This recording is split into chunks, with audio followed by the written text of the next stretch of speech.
This is Josiah Plays Rue Valley. Back for part... What is this, part 12? I think part 12. We have to be nearing the end of this game, but I've been thinking that for quite a while, so... who knows? One of my private joys in my personal life is saying words out loud that start with G, but always pronouncing it like J, even if the word is not normally pronounced like that.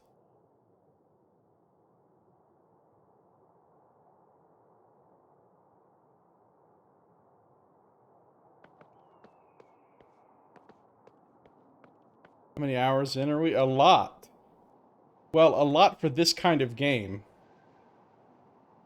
27.7 hours.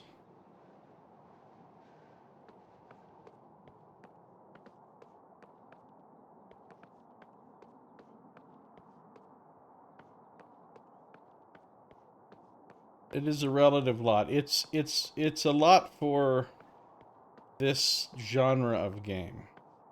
If I was playing an MMO or something, yeah, that would be nothing, but like something like this, it's heavy for its size. Yeah. All right. We need to get in the car and we need to drive north. Because it's so much earlier in the day than we could usually get here, we're going to be able to get farther north than we ever could before, which means we should be able to get to like where we saw that mine before we run out of time loop time.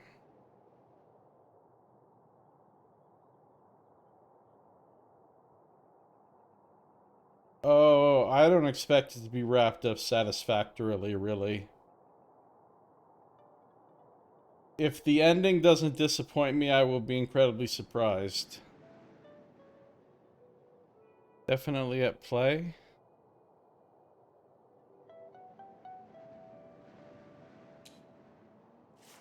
Josiah speed. Yeah, there's always the factor of Josiah speed. So this is probably a 15-hour game for normal people. I'm not answering it.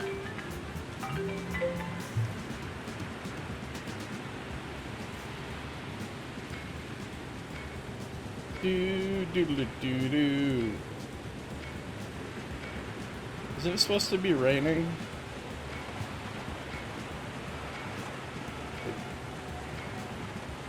Oh, it is raining. Now it's raining. Lightning?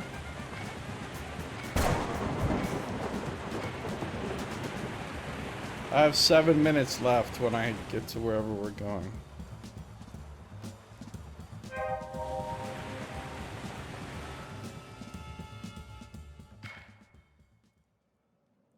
Should be in play, so there's another version of in your leisure. Oh, right. Many factors in play here. But see, that doesn't sound as wrong. Like, that sounds like a legitimate way you could say it. Whereas in your leisure just immediately stands out as being dumb. Workhorses of a previous era, left to rot in the sun and rain. I mean, do metal railroad parts really rot, per se? Rusting doesn't fall into the category of rotting, does it? I don't really know what happens when something quote-unquote rots. Closed until the launch is complete. Like, I don't know what the fucking molecular process is. Like, what is actually happening when something rots? Alright, we've got ourselves some kind of mine.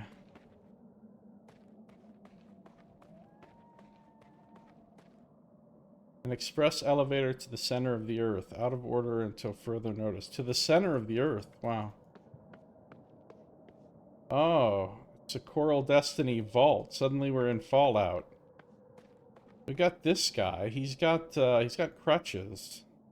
Ben's car reminds you of your old... Oh, this Ben? We finally get to meet the illustrious Ben.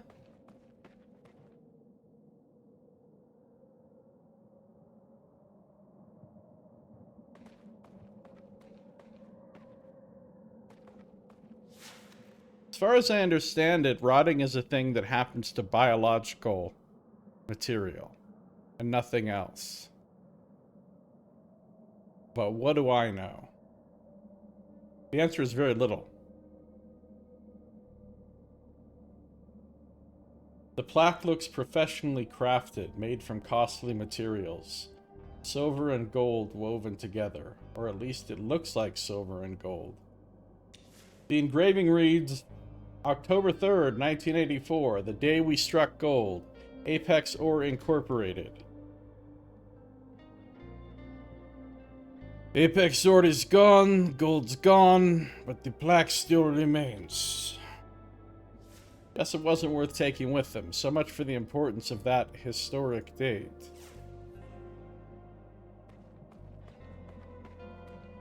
Oh, I can go in here. Well, let's not do that just yet. Might be eaten by a grue. A strange heap of discarded things. Rusted mining gear, twisted and broken. Mingling with newer scraps like plastic piping. It looks like two eras colliding. Apex Ore and Coral Destiny. Their legacies dumped together in one heap. I'd love to torch the whole thing. Tempting, but this junk could explode, poison you, or worse. Might be smarter to skip the pyromania this time. I always have to skip it. So oppressed. An overly designed intercom, looking like it was ripped out of a spaceship's command deck. This can only mean one thing. Coral Destiny. Good job, narrator. Let's ignore the fact their logo is pasted on there, the size of a human.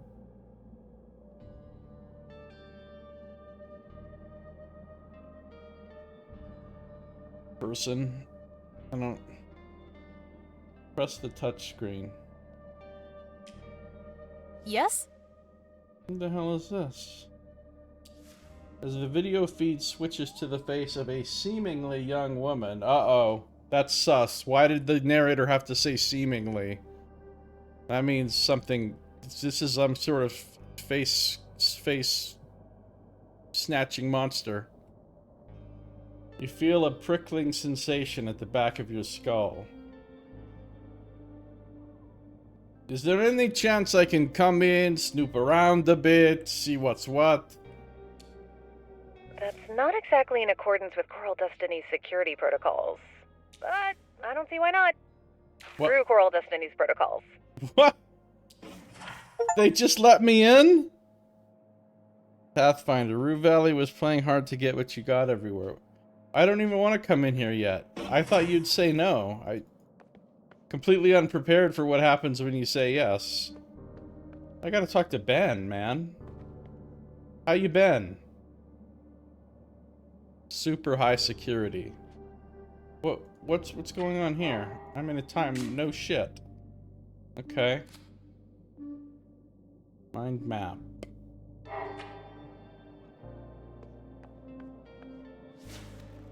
It doesn't take you long to connect the image to the voice you heard over the phone. That's Ben. Security protocols are merely a suggestion. Look, you know, by protocol we mean...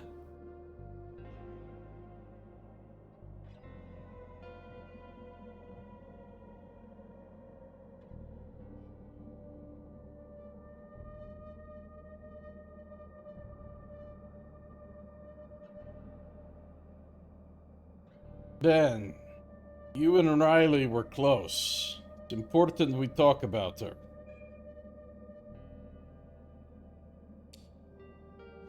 He stares at you with empty eyes, glassy, like he's on the verge of bursting into tears.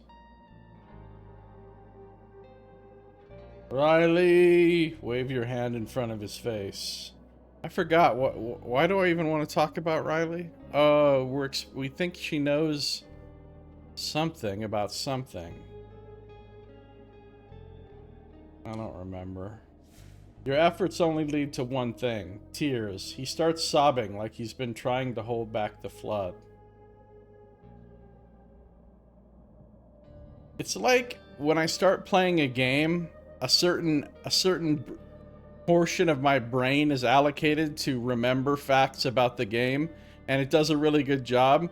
But at some point when I've played a game for enough hours, that section of my brain is filled up, and I can stop making new memories. I can't keep making new memories of stuff about the game.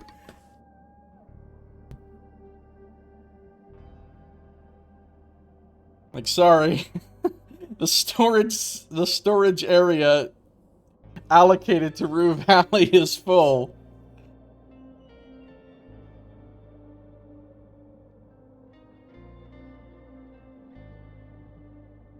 Your efforts only lead to one thing: tears. He starts sobbing like he's been trying to hold back the flood.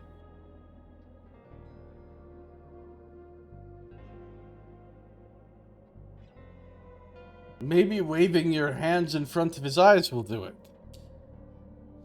Then ask him what's wrong. Stop with all the assumption and solve the mystery, Mr. Detective.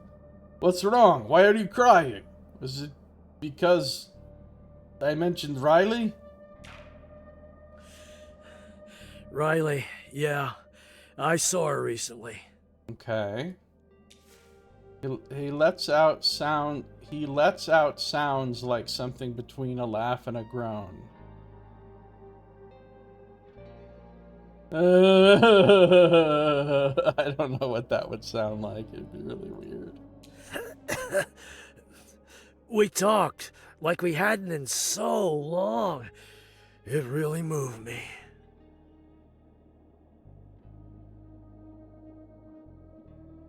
Why hadn't you spoken for so long? Never enough time. There was always pressing matters, and time just slips away. People always say that, right? Like, we didn't have enough time. What they really mean is I just didn't fucking feel like it. There were times you weren't doing shit that you could have done it then, but you just didn't want to then.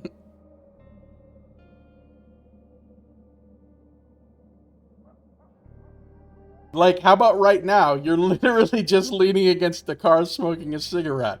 This is one of those times when you could be talking to someone. I mean, you are talking to me now, but you could have been talking to somebody else on purpose.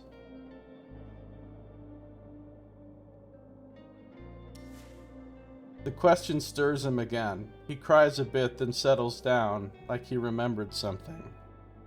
It gets easier here when I come to Dana. Easier how?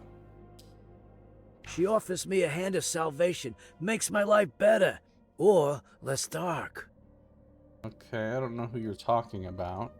Yeah, it feels good at first, but then it all turns black and starts sinking deeper. Sir, this is a Wendy's. What is this guy's deal? Could mean anything, from wrapping him in her experimental plan. Why is the narrator talking like we know who this person is? Or like we've ever heard of this person, or know anything about experimental plants? Narrator, what is this? You can't pull in media res when we're already in media res. You can't re-res me. Making shit up. From wrapping him in her experimental plants to washing him in the nutrient-rich waters. It's like I missed an episode of a show, right? Like you accidentally skip an episode. What is this hand of salvation?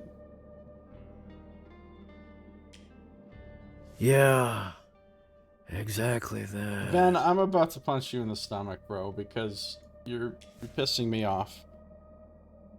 He goes silent, staring ahead, withdrawn, unreachable. Anyway, about Riley. His eyes fill with tears again. Just the sound of her name stabs him like a knife. Bro, it's not like she's dead, homie. Is she dead? Couldn't be dead. I happen to know that at this point in the time loop, she is at Max Gas talking to Maxine, about ready to leave and go to the cemetery. She's fine. Yeah, 12 hours earlier. But she's the one I need to ask about. You'll need to figure this one out. He's in no state to talk about her now. A motherfucker's in no state. I hate when people are in no state. At least the culprit is clear. The hand of salvation Dana keeps feeding him. Stop saying Dana like that's a person I'm aware of. Like, that's not in my mind map, okay? It's not in my character's mind map. And it's not in the other mind map.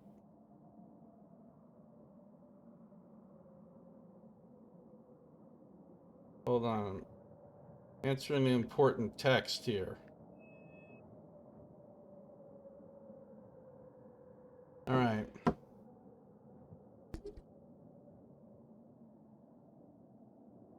Ask him about Riley again, because what's the harm?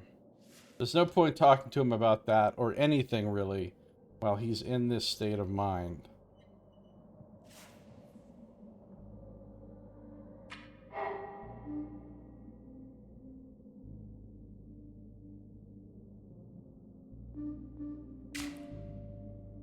He's not going to spill anything about Riley while he's in that state. He's in a state. He's in some kind of state. I think it means while the game is in that state of mind.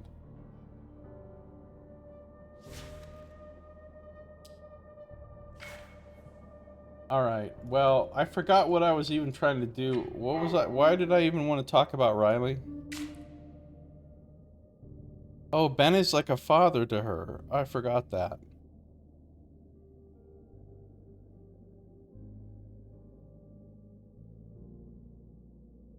This doesn't really tell me why I want to find out about Riley.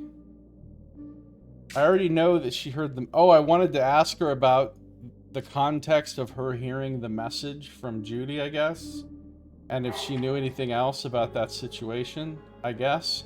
Alright, whatever. We're going in the mine. We're going in the mine. I'll try to stop. Oh, who the fuck is this guy? Is this Walter? So Walter's the only other person we've ever heard of that we haven't actually found. Are you Walter? The long, dark tunnel ends with an unexpected pool of weak light. And a man standing in it. Standing? Turning his head left, right, as if in confusion or fear. It's neither long nor dark, and he's not standing. Okay, listen. Who are you, and what did you do with our regular narrator? Because you're obviously on some different shit. Hello? Your voice ricochets through the dark. The figure jolts and turns towards you. Yeah, miner. You're not supposed to be here. Leave, now. I think this is Walter.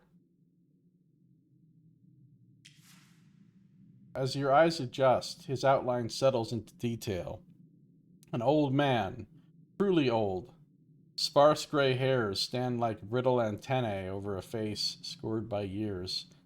Sir, did you know that the narrator called you truly old? That's a deep cut. It looks like the Walter you saw in the K family tree. Thank you, called it. Much older, unkempt, but unmistakably him.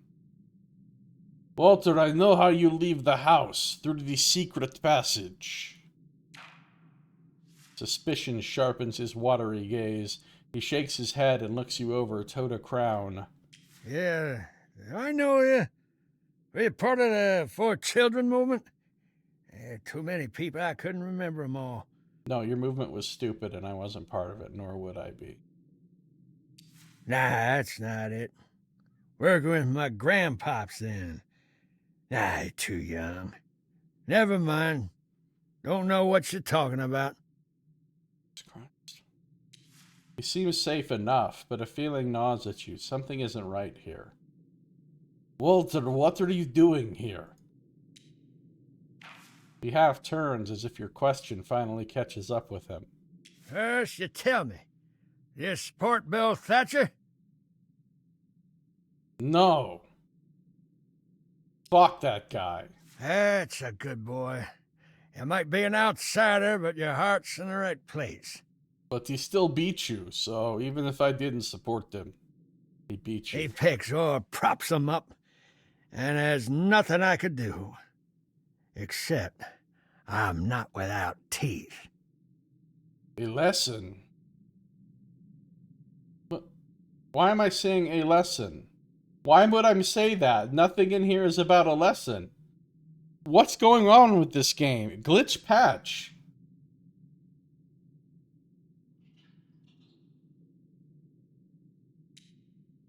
Yeah, proper lesson, like at school when the teacher beat you blue for acting out. Teacher beat you blue, faux acting. You went to a different school than I did. I did have a teacher that used to throw the fucking long, like, wooden uh blackboard eraser. You know those blackboard erasers that are like a foot long and they have like a wooden back to them? He used to throw that at me. Sometimes it would hit me in the head and it would hurt. But in fairness, I was always trying to sleep in his class. And that was his clever method of waking me up. He was also the football coach, so, you know, you have to expect a certain level of physical abuse. The thread of thought slips from his grip. He drifts into a low mumble, lost not just in place, but in time. The thread of this game has slipped from your grip. He's alive, and someone swore he'd wander back home sooner or later. Still, he isn't well. You can't just leave him like this. The fuck I can't. Walter, go home. Home. Yeah, home. Maxine's there. She's worried. I just need to make sure everything's in order. Actually, Maxine's at work, but your degenerate ass son, who I murdered, by the way, but that was a different timeline. He's fine. Your degenerate ass son is home. He doesn't give a fuck whether you come home or not, though, to be fair. If you died right here in this mine, he wouldn't even notice. He's oblivious to your attempts to steer him. At least the loop keeps him safe. I mean, I guess that's one way of looking at it. Unplayable, right? Walter K. lost in this mine as well as his own mind. Okay. What?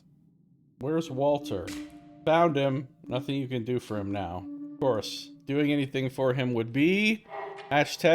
#impossible. I only have 3 minutes till this loop ends. 3 minutes till the loop ends. Alright. You'll be let in as soon as you ring that extravagantly super high-tech intercom. Let's ignore the protocol together.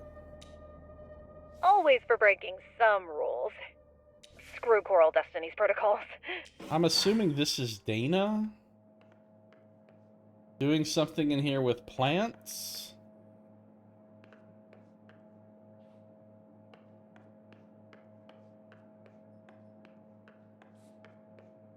Stacked in tidy ranks, they exist without a care in the world. Come up, plants. Yeah, it's numbers and charts, useful only if you know how to read them. True. So, what are we doing here? Dana's workstation, full of science-y equipment and various papers. It looks plain and fancy at the same time. Doesn't make sense. Alright. Let's see if I can talk to Dana for 3 minutes. Hiya! Yeah, so sorry about that sterilization procedure, but it's necessary in a facility of this type. I don't know what you're talking about. And don't you worry about the chemicals, they are all organic in origin. Reckless. Dramatic. Here we go. Oh no! I feel like my bowels are melting! What sort of poison have you sprayed me with? Don't worry, it's really quite harmless. To humans. Liquefying your bowels sounds like a psychosomatic reaction to stress. Are you from the Overshoot Forum, perhaps? It's not every day that someone from there comes to talk in person. But I've never seen you in Rue Valley, so you can't be a local. What forum? Well, my mistake, doesn't matter. Overshoot is an online gathering place for people that believe time is running out for our species, our civilizations, and our planet. Trust me when I say we have all the time in the world. It was a great community, but it recently turned sour. It's an echo chamber now, a place for whining, grasping at straws, and passing around copium. Sounds like some crazy cult. A cult? No, that would entail some sort of religious practices. We don't have those. If you say so. But cult-like behavior? Yes, absolutely. I stopped being an active member a long time ago, but I'm one of the founders, and people still find me, sometimes even in person. But don't think I've forgotten that you answered my question with a question. So, I'm waiting. What are you waiting for? He says, answering with another question. Who are you? Who is anyone, really? I mean, when you think about it.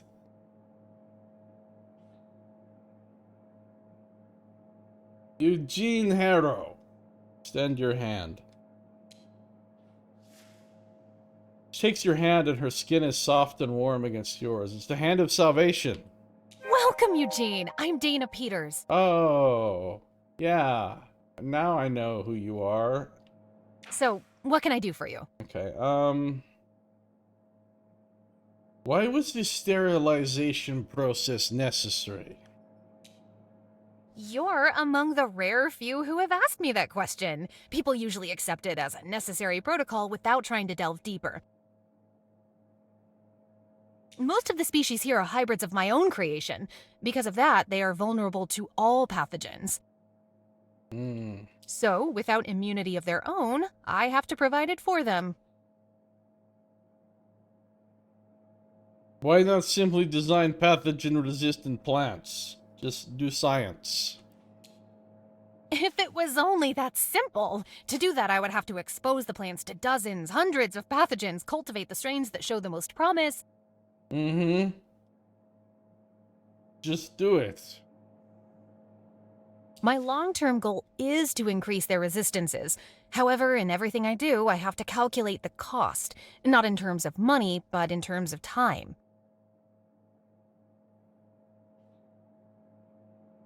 As soon as it happens. Back as soon as it happens? ASAIH? Asia, maybe?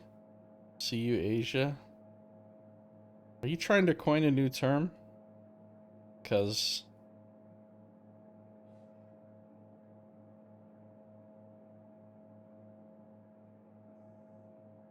I don't think you're onto something there. You know how people say, I think you're onto something there. This is the opposite of that. So in other words, she's a lazy scientist. Exactly. Everybody's got excuses. Impossible.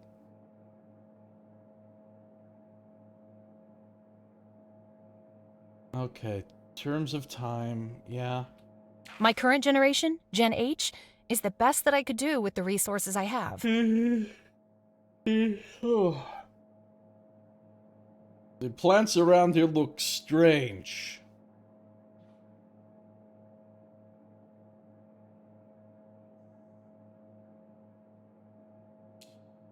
Understandable. Many of the species here are my handiwork, created with cross-hybridization and gene manipulation.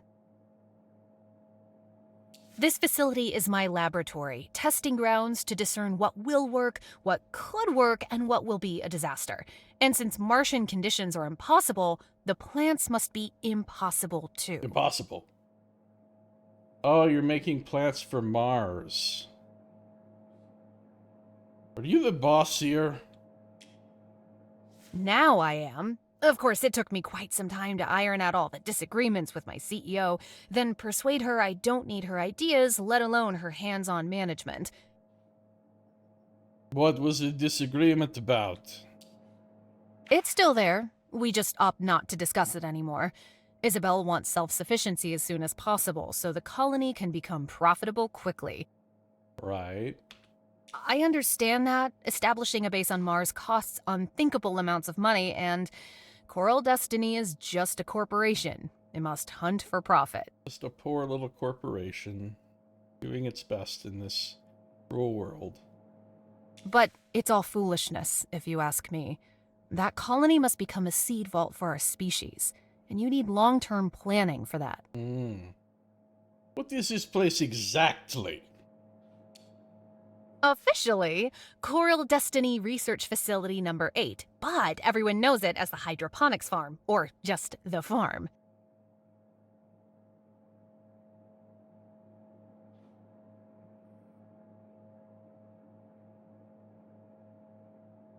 How do you water all these plants? Rue Valley water is so polluted it's like it's drawn from the bowels of hell. An observant question. At first, fresh water was transported from outside of the valley. The same will be required on Mars. Large quantities of water will be delivered via cargo ships. That sounds really impractical and expensive. Like, the amounts of water you'd need to deliver to another fucking planet that's, like, really far away to have life. I mean, we're just gonna ship water over real quick? Like, how long does it take a ship to get to Mars? A really long time. And these are ships that have to get, you know, they also have to get to space in the first place. So it's not just like you're sending planes over. That does sound really expensive. And if like one ship with water like doesn't make it, then all your shit dies, right? Since water recycling and purification is necessary for the future colony, a section of my research was dedicated to just that. It's a long and complex story. But in a nutshell, the state of the Rue Valley aquifer is horrendous. It's been polluted with heavy metals, mining runoff, and ore processing chemicals. But with various methods, including introduction of certain bacteria and microbe strains, I've managed to purify small quantities of water, then enrich it with nutrients and minerals.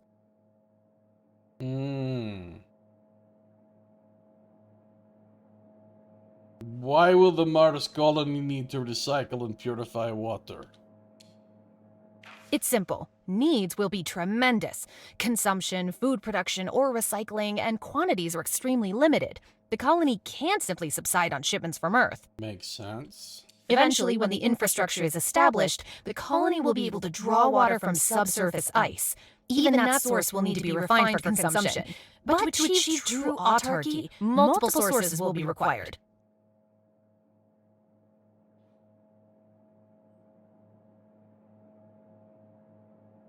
I just had to give the camera a look. The hell happened there? Subsurface ice. That does sound helpful.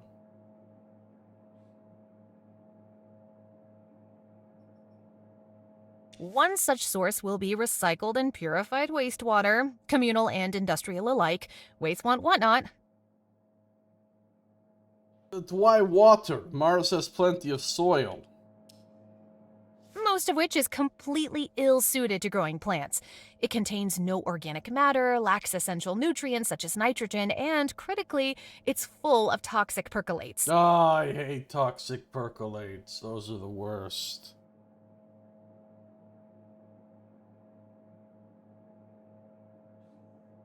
Yes, we could purify and enrich Martian soil, but it would be a lengthy and costly process.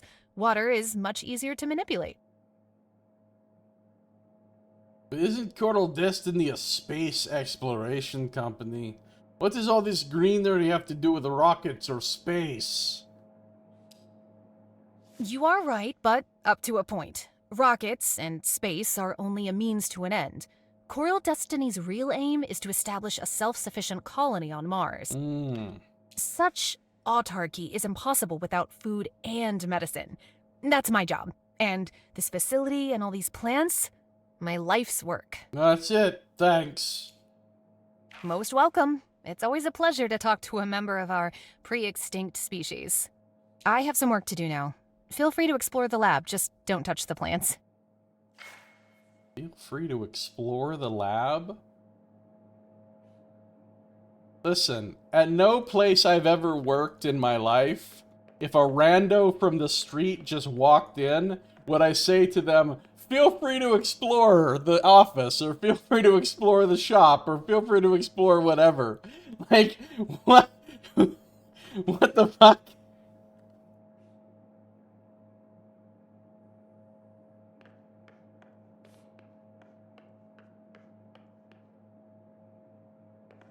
I guess she's unconventional. Yes? Oh, I can ask her about Riley. Hold up. Hold up. Oh, we got a whole new thingamabobber up here. Dana Peters. The hydroponics farmer works in a Coral Destiny lab north of the Kuiper Belt Bar. Make sure Ben is not on drugs? Ben seems to be too high to help you with anything now, but he definitely knows something about Riley. Dana Peters is Ben's supplier, and she gave him the drugs during the 47 minutes of the loop. All you have to do is stop her from doing that. How do I know that? What? Why do I suddenly know that? Okay.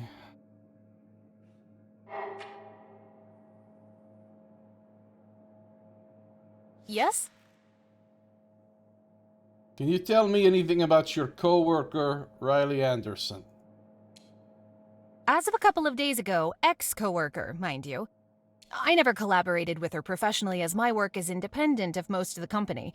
But personally, I'm sorry she decided to leave us. Hashtag making plot lines up. Right, Knox? Most of Coral Destiny's employees truly believe the company pitch, and it makes them behave like a cult. Riley wasn't like that. What did Riley do at Coral Destiny?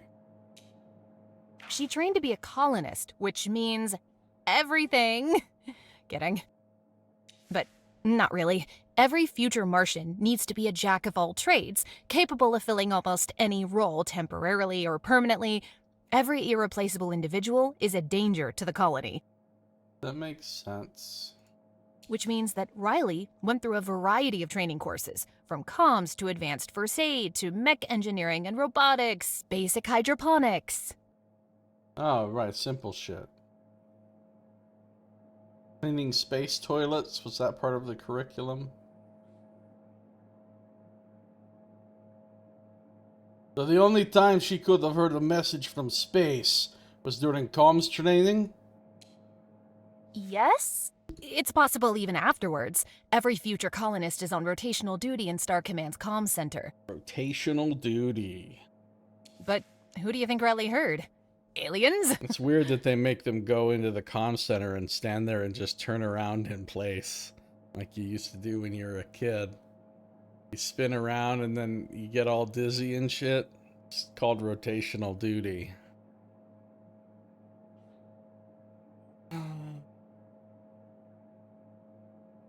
Yes, the aliens!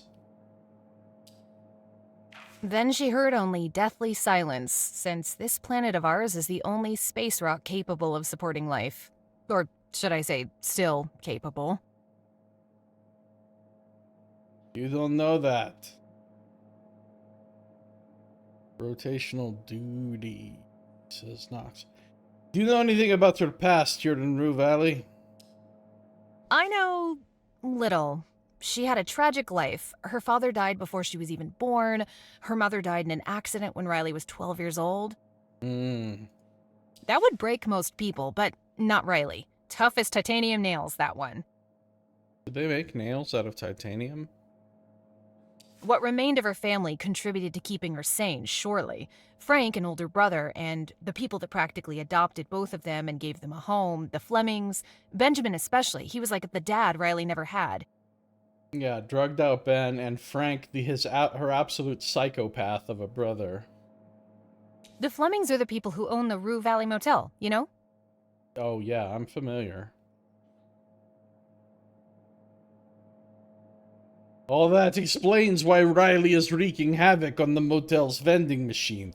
Pent-up rage. Could be. Although, since that machine has a habit of eating coins, I can't say I blame Riley. But, as I said, Riley is tough as nails. That's why she would be an amazing colonist. A pity, really.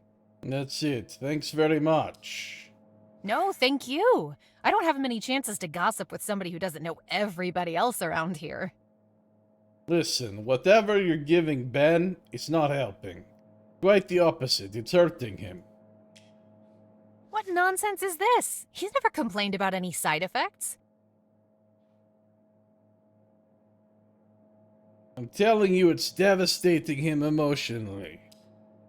This isn't about whether I believe you, it's about facts and evidence. So whatever you think is happening to Ben can't be real. Impossible. Impossible! This game has just gone fully into that other game now. Whatever the fuck the name of that game was. It's just full impossible all the time now. Hashtag impossible. This isn't going anywhere. You'll need a different angle. Oh, not an emotional check. Okay. I'm too sensitive for that shit. Show her your emphatic side, that you feel... Your what? That you feel the depths of Ben's personal hell, that you care, really care. Maybe I wasn't clear. I can literally sense the sorrow and the horror Ben is going through while under the influence. Her eyes betray a conflux of confusion and curiosity as she casts a quick glance towards your own, checking if you're high right now. What do you mean, literally? You have a connection to Ben? Or something? Maybe it's you who lacks empathy since you don't feel anything at all. So, I'm the problem now? Well, I wouldn't call you the problem, but you're definitely not helping with the solution. Maybe the real problem is that you're missing a screw in your head telling me such nonsense. Let's drop this story. I've got serious work to do and no time to waste on this nonsense. She doesn't like nonsense. No nonsense.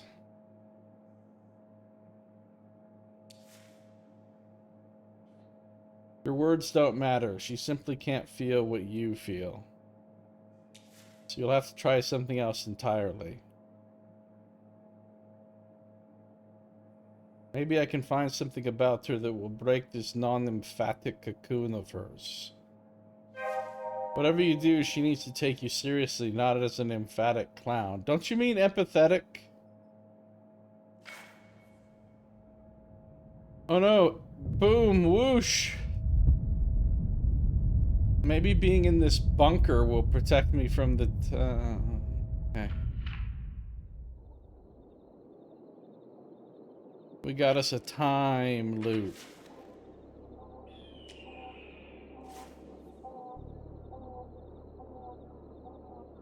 Move the branch.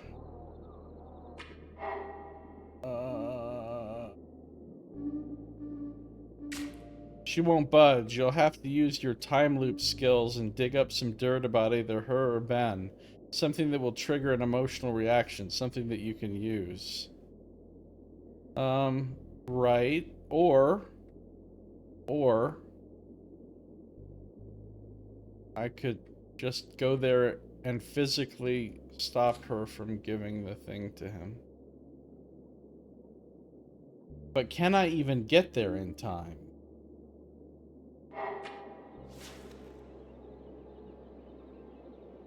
Oh, I need Wi-Fi.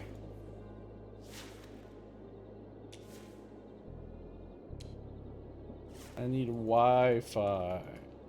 Hyper Bar has Wi-Fi. Oh, I can go straight to the old mine? That's convenient. What time can I get to the old mine? I have serious work to do, right, which is why she let the rando into the work area in the first place.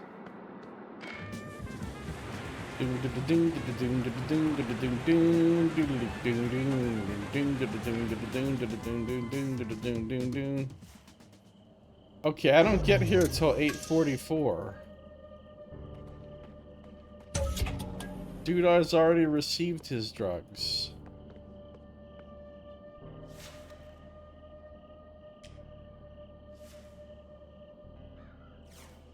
So how would I even get here fast enough to prevent him from getting the drugs?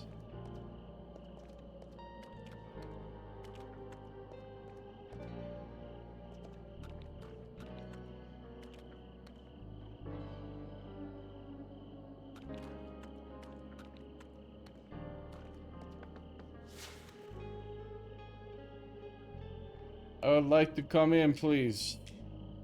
It's not exactly in accordance with Coral Destiny's security protocol. Screw Coral Destiny's protocol. Imagine just letting any rando into a secure lab with, like, biologically, like, vulnerable, very important specimens and shit. Like, I don't know, she seemed pretty fucking irresponsible. How did she even get this job? Hiya! So sorry about that sterilization procedure, but it's necessary in a facility of this type. And don't you worry about the chemicals, they are all organic in origin.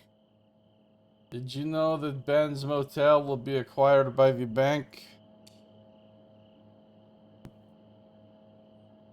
You must hear this! It's a matter of life and death! All right, Mr. Life or Death, I'm listening.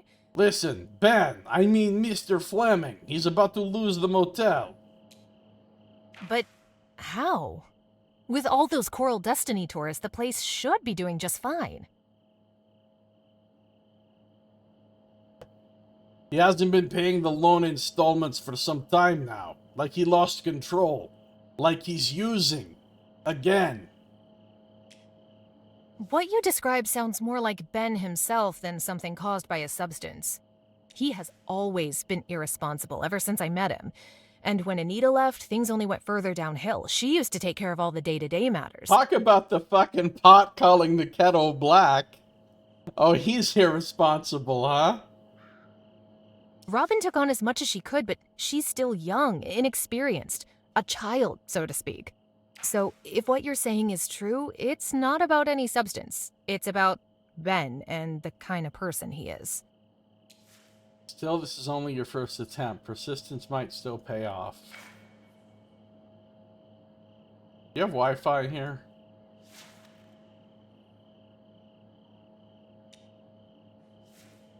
The phone detects a network labeled CD Open Wi-Fi. The connection is not the best. Nevertheless, it works.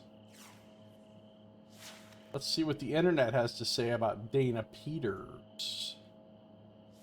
What are you hoping to find? She's spirited, sure. But if she ever left a mark, it was probably in chalk on some lab board, washed away before the internet even thought to notice.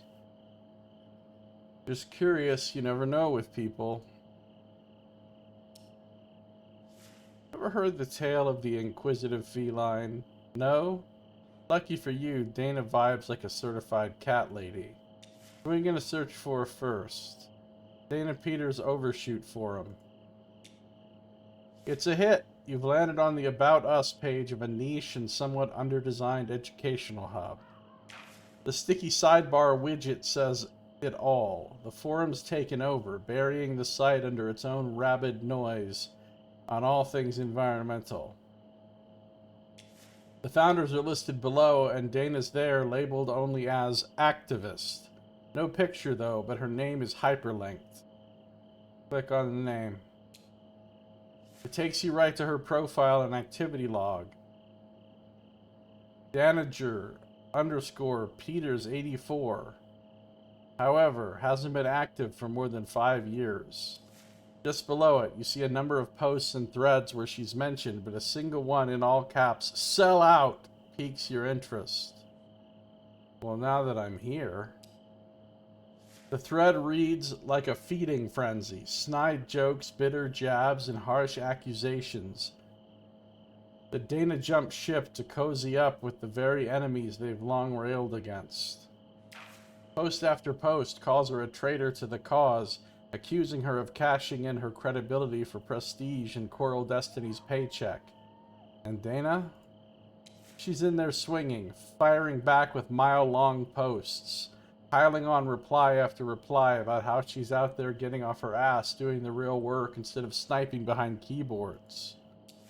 A particularly hot-headed commenter pinned, or rather nailed, a news article to the top with a caption, "From our champion to an accomplice in scorching our skies." Read it. Cedarville, October 5th, 2009. Dana Peters, age 25, was convicted today for her involvement in the deliberate release of an unidentified pathogen among oil extraction personnel, resulting in severe systemic yet non-lethal illness in several miners. She's literally an eco-terrorist. Facing charges of eco-terrorism, thank you, Peters pleaded not guilty to one of 2 counts, but was ultimately sentenced to 1 year in prison without the possibility of appeal or parole. The authorities have not disclosed additional information pertaining to potential motives or the nature of the released pathogen, nor confirmed the existence of any prior criminal record associated with Peters. Impossible! It can't be the same Dana, right? Oh, it can. Say you slipped it into the conversation. Figured there's enough here to make her see things your way. What, blackmail her? I'd never stoop so low. I would stoop so low. Come on, don't pretend you're not already at rock bottom, shovel in hand, seeing if you can dig yourself even lower. Oh, I'll blackmail like a motherfucker. The loop will undo it as it is, so there's no harm done. I mean, I was gonna say, I've literally shot a man, so blackmailing somebody is a lesser included offense at this point. And you've done far worse than this, don't pretend otherwise. Remember Alex? Talk about going out with a bang. Alright, Dana. Pretty nice criminal record you got here. It would be a shame if anything were to happen to it, like Coral Destiny finding out you are eco-terrorist. Probably not look good for them. They might have to cut you loose.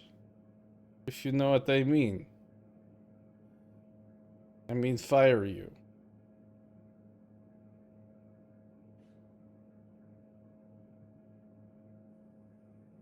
Spent a year in prison.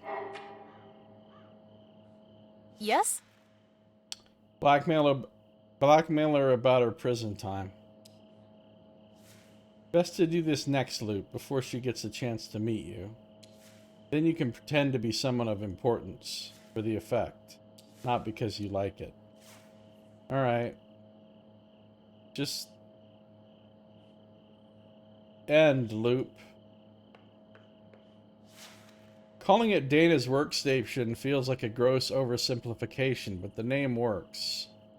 You notice a lonely business card casually left next to, well, something science-y that requires a PhD or 2, just to name a few. The card, though?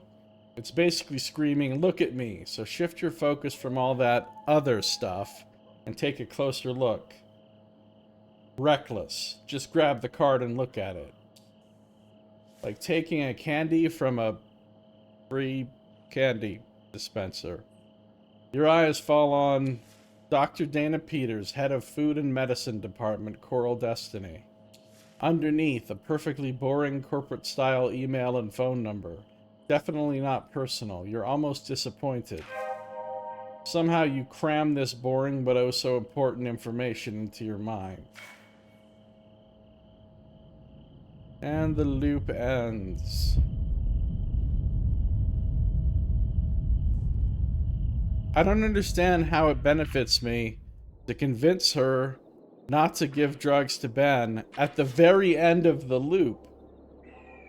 Because then you're gonna loop back and it's like it won't have happened.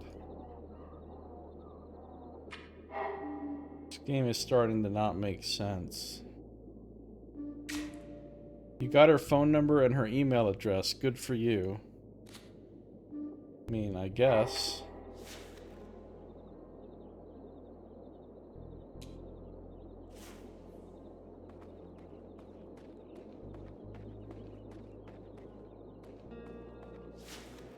Old line. I need to pretend to be UB pursuer or whatever.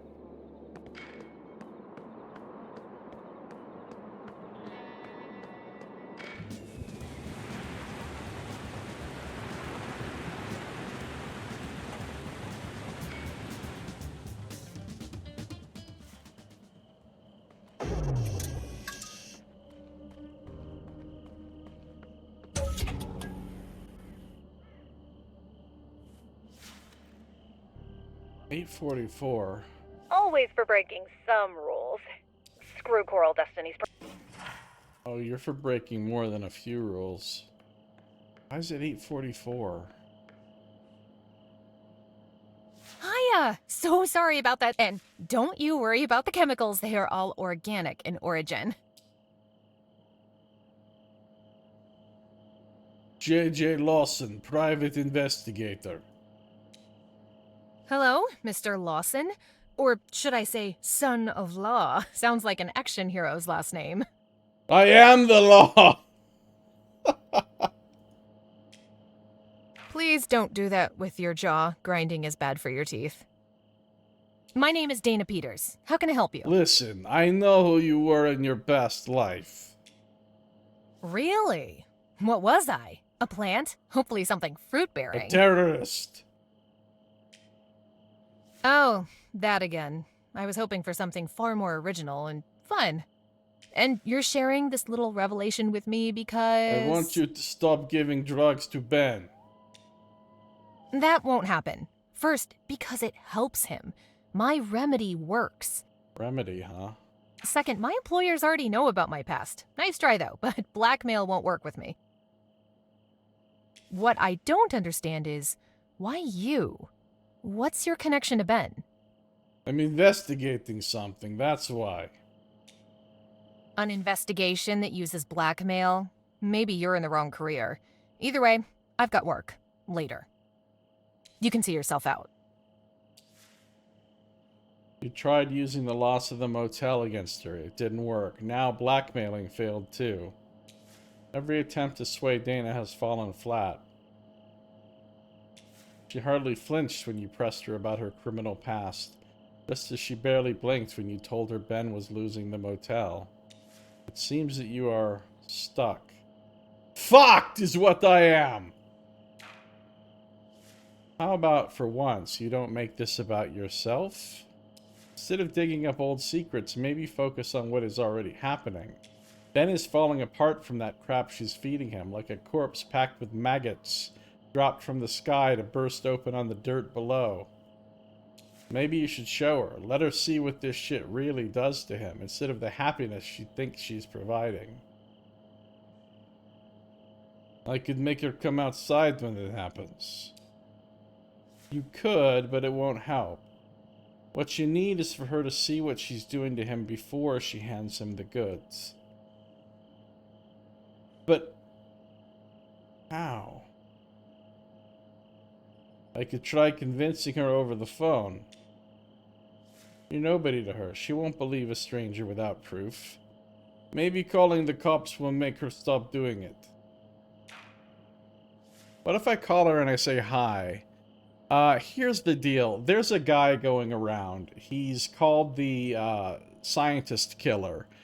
And he's going around and he's murdering scientists. And he's been seen in your area. He chops up scientists. It's really bad. But I've been keeping him away from you. You know, up till this point, I'm protecting you from the scientist killer. But here's the deal. I've got to get my buddy Ben off of drugs. I gotta get him sober today, which means I'll be too busy to stop the scientist killer because I'm just too busy helping Ben get off drugs. So, you know, if I didn't have to worry about doing that, then I would be able to continue to keep the scientist killer away from you. But who knows what'll happen if I mean, pretty sure he's coming your way. Cody's a lazy piece of shit. Just waiting for him to write your concerns in a report will take longer than the loop itself.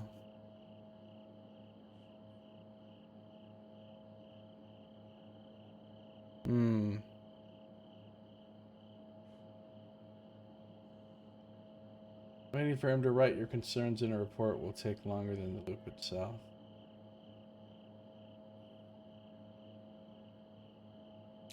Chances are he already knows all about Dana's activities around here.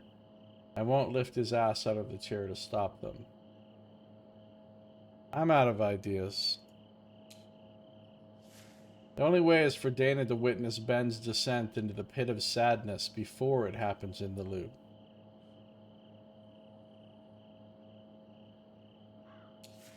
Which means you'll need to record it and send it to her. How am I supposed to keep the video safe from the loop reset? Frank's phone doesn't reset. You just need to check what state it's in. Battery seems fine though. There, you've solved at least one thing already. So I record Ben being useless and drugged out. Then on the next loop,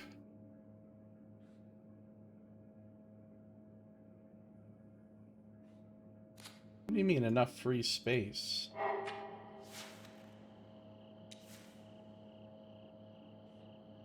See if Frank's junk phone can record videos. It takes a while for the camera app to boot up, and you automatically switch to video mode. It works, but the quality won't be great. Old phone, old lens. However, the recording icon is grayed out, a classic sign the memory's full. Something has to be cleared first. Which means deleting files from the phone. The biggest ones are usually photos and videos. Let's enter the video gallery. It's crammed with files like no one's touched them in years. Doesn't really matter what you delete, they're just the memories of a dead man anyway. Still, this phone doesn't reset. Once you delete something, it's gone, for good. Fucked up choices are in front of you, so which pile do you want to start cutting into? Delete a video. Plenty of those. You'll have to choose one. Delete the oldest video.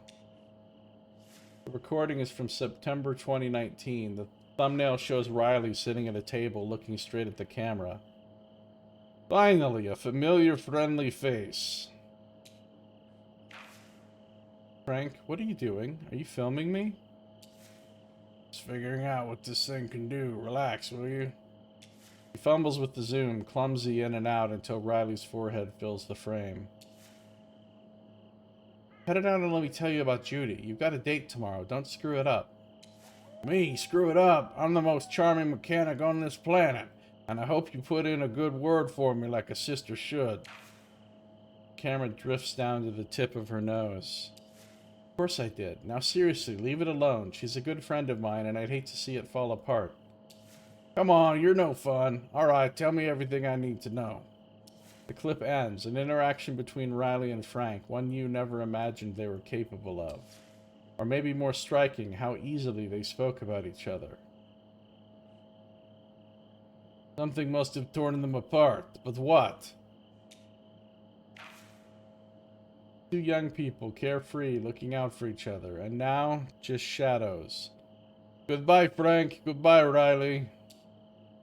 After a brief pause, the file is gone. Forever. Hopefully it was worth it. You need more space. This is just the tip of the iceberg.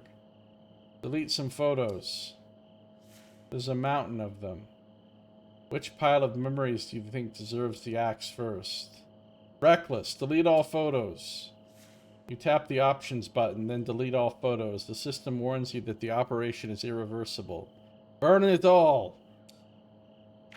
An endlessly spinning circle indicates that the phone is working. Then a message. Gallery cleared. The phone is almost ready for recording. A little more room just in case. Delete another video. Delete the last video. You arrange the list of files by date, and on the top is a recording from January 2027. The thumbnail looks almost pitch black. This looks interesting. The screen flickers to life, an empty desert at night. A starry sky crowns the frame while the low chorus of getting sun booms in the background. Almost nothing can be seen, except for the faint glow of a flame burning just beyond the edge of view. A voice hums off camera, carrying the familiar tune of Happy Birthday. Happy birthday to you, happy birthday to you. Why is he alone in the desert? The camera tilts. A small cake with a single candle flickers on the hood of Frank's pickup. This sounds like a depressing-ass birthday. Happy birthday, dear Judy. It's kind of romantic. Happy birthday to you. I made a wish for you to come back to me by your next birthday. Sweet dreams, my love. He blows out the candle. Darkness swallows the frame, broken only by starlight above the desert. The recording ends. There's proof of Frank's unraveling, clinging to Judy's ghost, refusing to admit she's gone. He obviously can't accept that she's dead. A dark moment in one man's life, captured, preserved, and now left in your hands to erase. Consign it to the virtual void. After a short pause, the file is gone, another candle snuffed out. A solid chunk of memory is freed, but not enough. More has to disappear forever. Delete another video. Not much remains, just a few stragglers clinging on. Time to finish the job. Delete a random video. You scroll aimlessly through the list and stop on one by pure chance. The thumbnail shows Judy, dated April 2025. If I can't save it, I can try to remember it. The video opens at sunset, somewhere along the main road. You can see the asphalt stretching behind Judy. Frank, don't waste time filming me. You'll be staring at me on screens for months to come. For some reason, she's in her spacesuit. I just want to capture the moment. Give me a second. He pans the camera in a clumsy circle, and you realize they're standing at the overlook near the roadblock. I know this place. Of course you do. You fell off a cliff here. A memory you'd rather erase if you could. Today is April 20th, the day before my wife goes to space. A historic moment for me. Everything else is just noise. Enough of that. Come kiss me while you still can. The camera slips out of focus, catching only the backs of their heads as they lock into a fierce embrace. Heard more than seen. Judy looks happy, unafraid. Frank, on the other hand, looks in love. A perfect shard of happiness, two people suspended in time, and now you're the one tasked with destroying it. Goodbye, Judy. Goodbye, Frank. The circle spins, then the message appears, video deleted. That should do it. So you've deleted a number of memories. All photos, every last one of them. Easier that way. No rummaging, no hesitation, just erasure. No contact, no memory, nothing. Frank and Riley's nice moment together. least you saw it once. You'll forget it after enough loops, but for now it's locked away in your skull. A fragile vault. Weird Frank's celebration of Judy's birthday. Disturbing, pathetic, tragic. Take your pick. You can't really judge him for it, though. Grief isn't rational. Last moments of Judy and Frank. Now that memory joined both of them in nothingness. They can linger there for all eternity. They're all gone, unless Frank shared them with someone, and knowing him, he probably didn't. So, how do you feel about it? It was a necessity. Emotions have nothing to do with it. That's one way to frame it. Pretend it's clean, clinical, necessary. It doesn't change the fact that you pulled the trigger. Be that as it may, the phone is ready to record.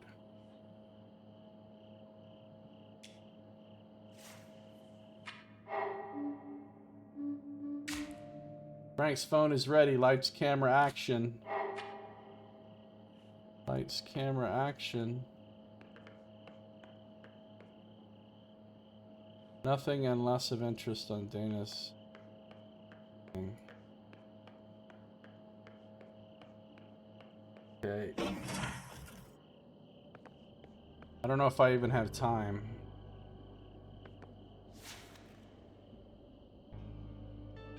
Record Ben in his devastated state. You need the perfect spot, close enough to capture everything, but hidden well enough that Ben won't see you. Hold on. Wait. Stop. Stop, collaborate, and listen. If I have a phone that can record things, that doesn't get reset by the time loop, I could go record people doing things, and I could show them at the proper time and convince them that there's a time loop. I could use this as evidence of the time loop.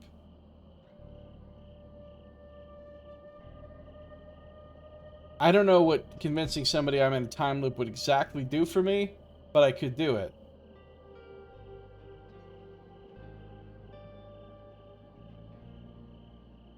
Reckless. I will climb that elevator and record from the top. Does it really need to be that extreme? Apparently, yes. The roof screeches beneath your weight, metal groaning in protest as you sidestep jagged, rusted shards jutting from the frame. But you've conquered it. You're on top of the world. Or at least it feels that way. You're far away from Ben up here, but the view is excellent. Everything laid out before you. Enjoy the moment of glory! You rule. Period. Now all that's left is to seal it by doing what you came here to do in the first place. Focus the shot. Gradually, Ben's face and upper body fill the frame. There it is, clear enough. Not the perfect resolution, but it will work. Just in time, he buries his head in his hands and starts to cry. Action! Ben starts to cry harder, his body trembling. Sounds spill from him, something between weeping, moaning, and a jagged laugh. No man in a sane state of mind would ever let out such a noise. That's not what it sounds like.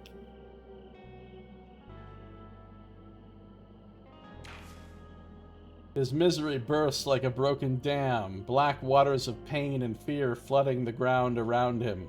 Even through the lens, you can feel it seeping toward you.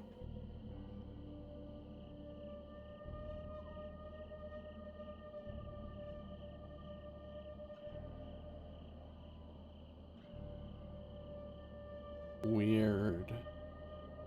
Okay, my pain is bigger, more real! Yes, you excel at one thing above all, suffering the hardest.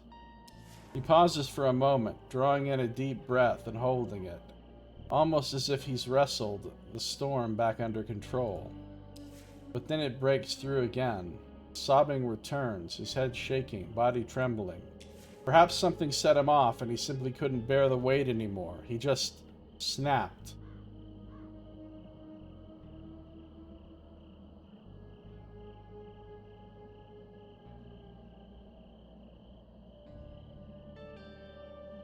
Losing the motel, probably. Yes, that has to sit at the very top of the list. It's hard to even imagine what it feels like to watch everything you've built just Vanish. Just like that, sobbing, shaking, and then flat on his back, arms crossed over his chest, unnaturally still. That's it! He's dead! Hold on, he didn't die in the previous loops. He just shut down like an overworked machine. The drug meant for outer space slams into him like a comet, burning everything out, at least for now. That's enough. Anyone with eyes can see what's happening here. Record a little longer. Maybe something interesting will happen. He just lies there, motionless but breathing. Eventually a strangled cry slips out, half dream, half despair, and then silence again. He's asleep, or close enough. Stop recording.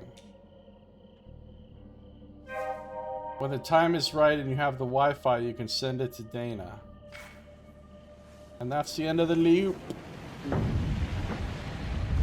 Boom whoosh!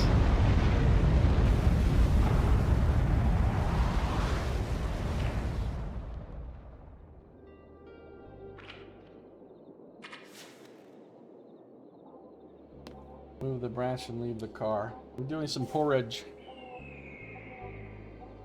Hashtag porridge. Alright. So I check the mind map. I go directly to the Kuiper Belt. I jump on their Wi-Fi. And I send the video to Dana.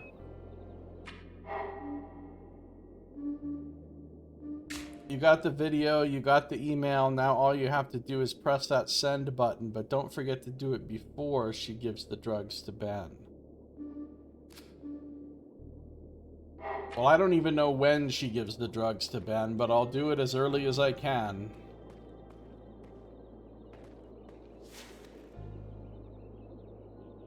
Kuiper Belt.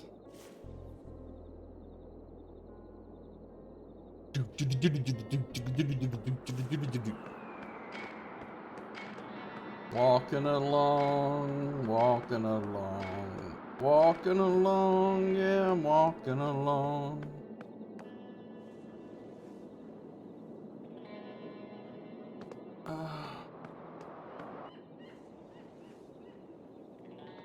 Alright, we got that 808 bump. Alright. Let's jump in here. Let's hit the Wi-Fi up.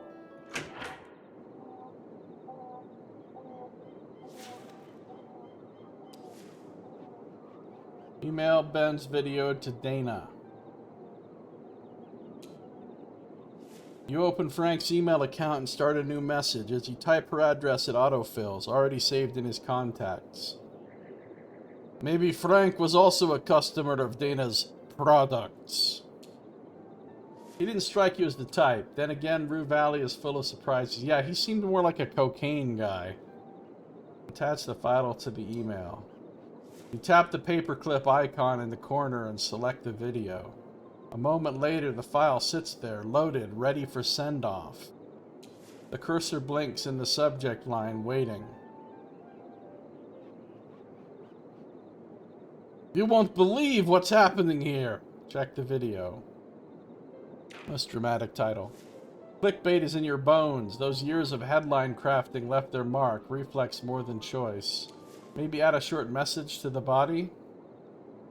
Indeed, I should explain the circumstances in detail. Context adds shrapnel when you're detonating a bomb in someone's inbox. Let's start with the obvious.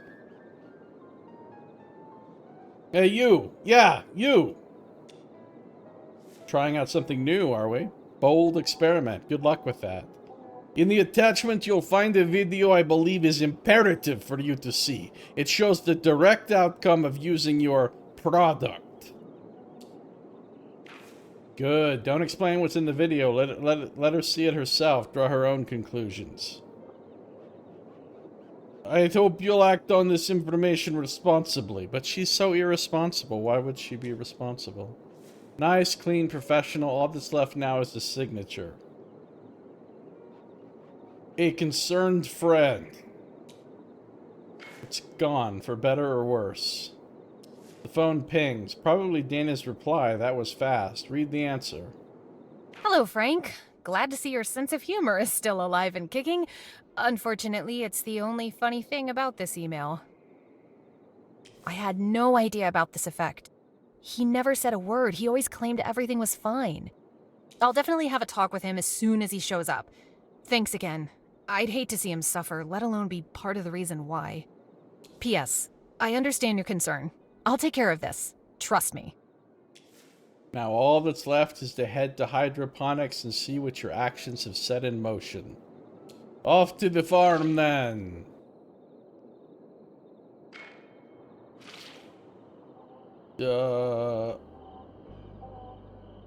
Here sits a man dazed and confused, like he expected to dive into blissful stupor, but got a lecture instead. A big one. We need to talk about Riley.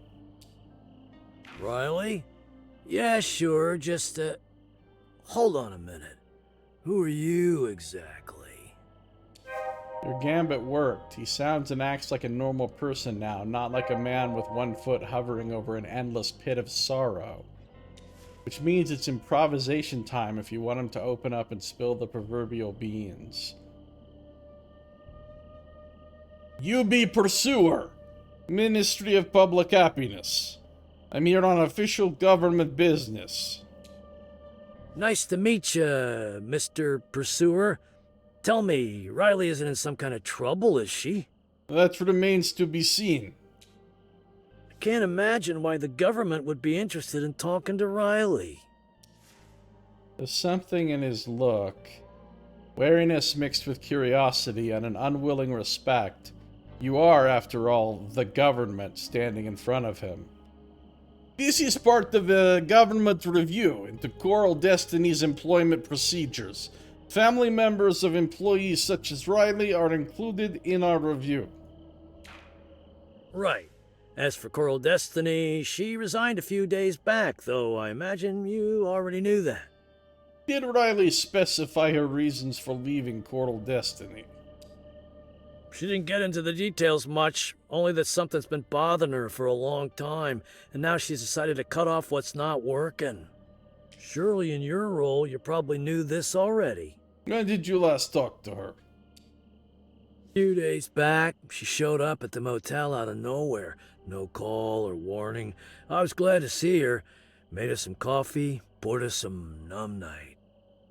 Over small talk and a couple of toasts, she told me two things. She quit her job, and she was leaving Rue Valley for good.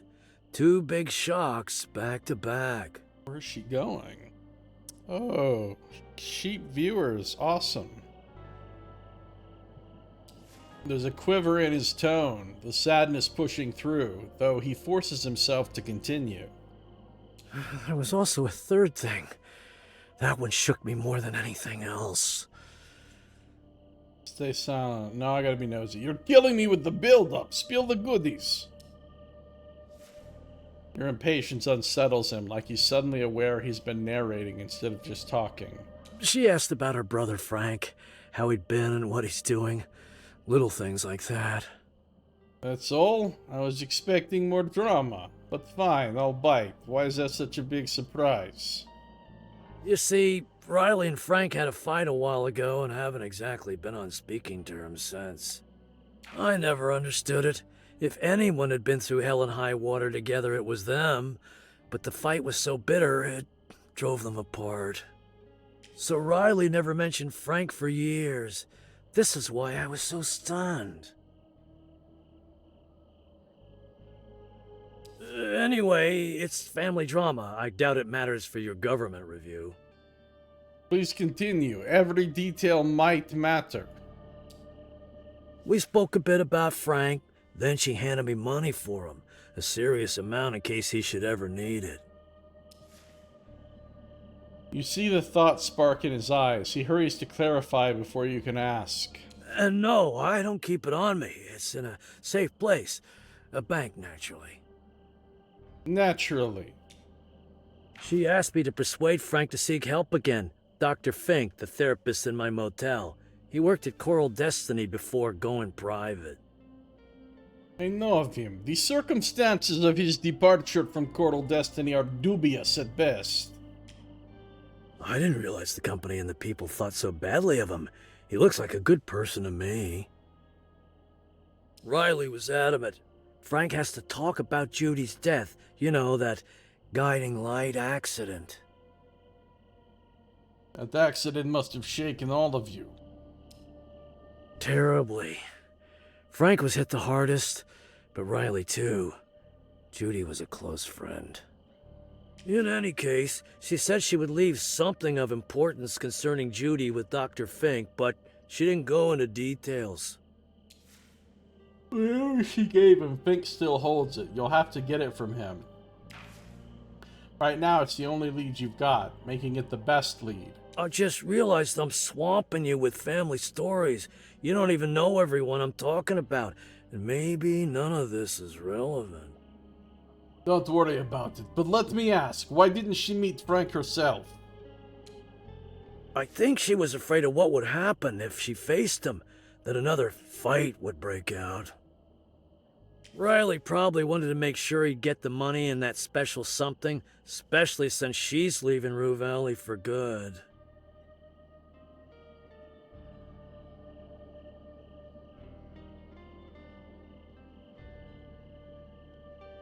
Shit! I just remembered she's leaving today. This is her last day here. I just hope she saw Frank to say goodbye. I spoke with her earlier. I think she hasn't found him yet. That's rough. I really hope she manages to track him down. It'd be a pity if she failed. I can only hope that what I shared proved helpful to you, that you gained something from it. Your country thanks you for your service, citizen. The next step is clear. Wait for the reset, then head to Fink. But I can't get to Fink until like 8:46.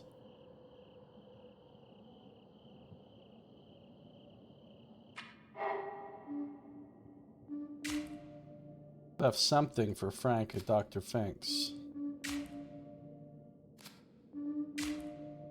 Got the info from the old man. She left something for Frank. Right, Riley already heard the message before Frank. We already knew that.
There's no quick way to get to Dr.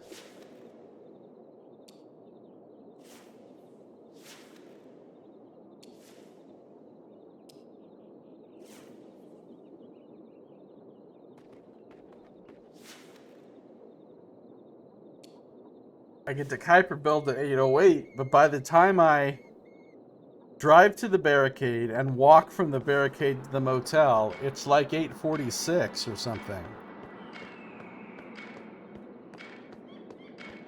Because apparently I can never drive any faster, or walk or jog any faster. There is exactly one speed that is possible for all movement.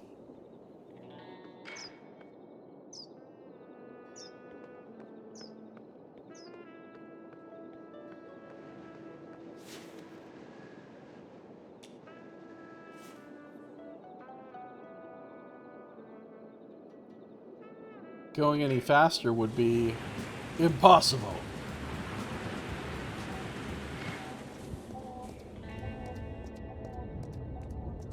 What was that game called? Dead Synchronicity or something? I think it was Dead Synchronicity. That's the game I keep making fun of with Impossible.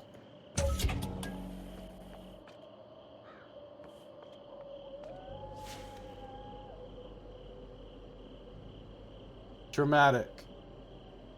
Dr. Fink, open up! It's a matter of life and death!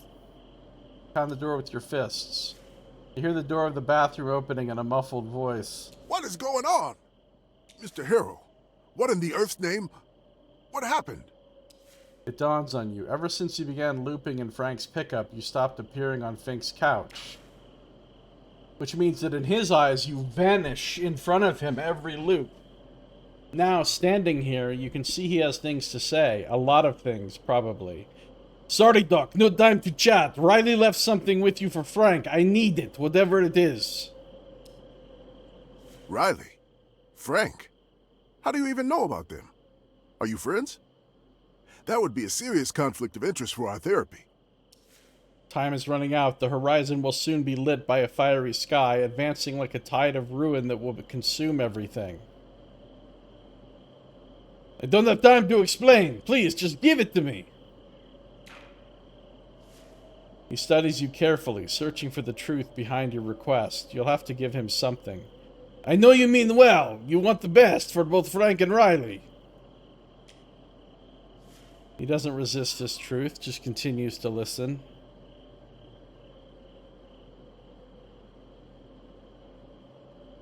Frank can't face his demons alone. That's why Riley wanted Frank to continue his sessions with you.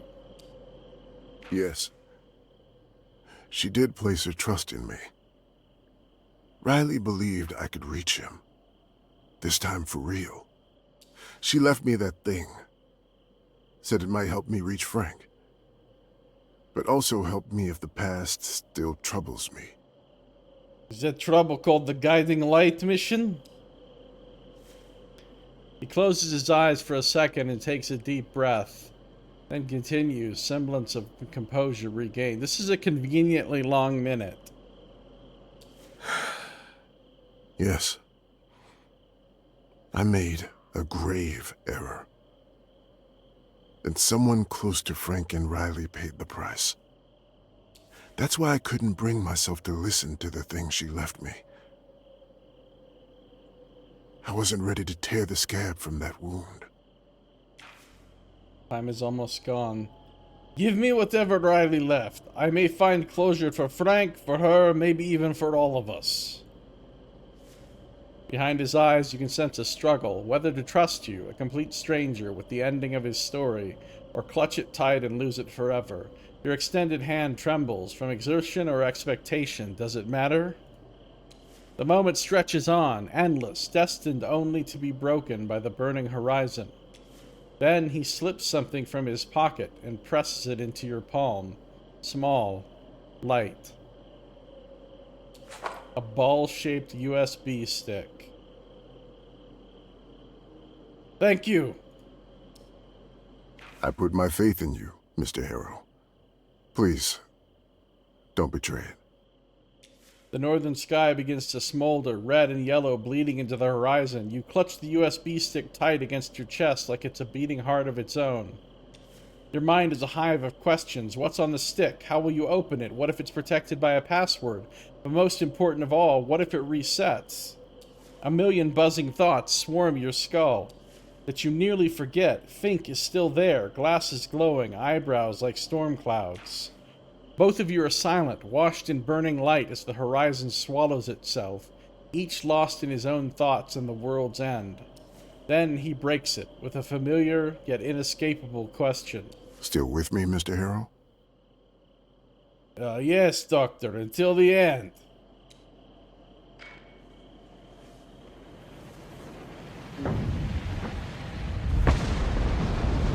The explosion, the blaze, the roar, the world ends again with you on your way back to Frank's car. But not empty-handed, hopefully. This time you carry something, maybe the final piece of the puzzle.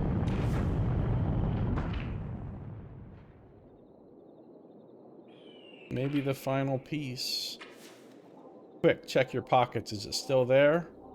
I know it is. Probably know what's on it, right? Yes. Will you play it? Yes.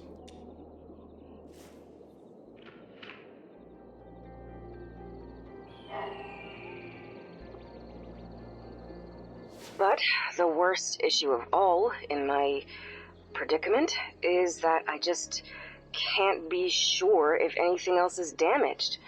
The Overwatch protection is having a bit of a fit. It intermittently reports malfunctions on various systems, including those I know are working, like life support or the power grid. Judy.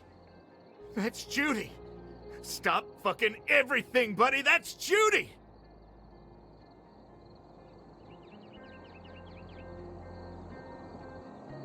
Reckless, literally stop breathing so you can focus on the message. Not the best idea. You won't be able to hear a word once you fall unconscious. Breathe. Breathe. Is this just Frank's mind speaking with Frank's mind? I think it is. You're right. Now you shut up as well and let me listen. Then sometimes it reports the 2 damaged solar panels are operating at peak 98% efficiency, though I see their shattered frames through the viewport. I even thought about permanently shutting down the Overwatch when I got my hopes up, reporting it fixed the long-range comms where it were as dead as ever.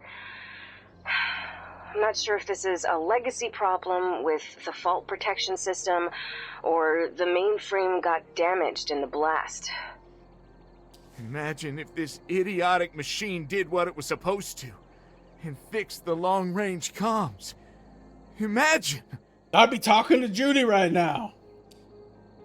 I pondered an exploratory EVA to determine the extent of the damage done to the lander, but the brutal truth is, I can't risk opening the airlock and losing any of the precious little oxygen reserves I have left. I have a cache of oxygen candles, yes, but I need to keep them for unforeseen emergencies.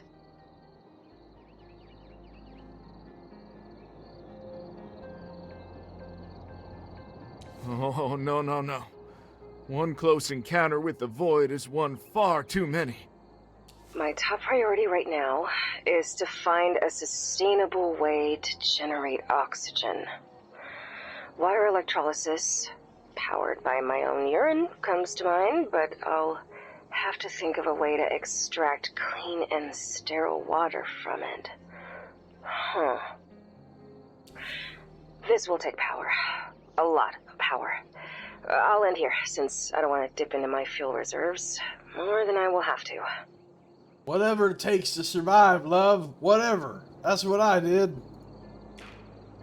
Guiding light, mission log, day 3. Commander Resnick speaking. This will be my last official report. Our last official report.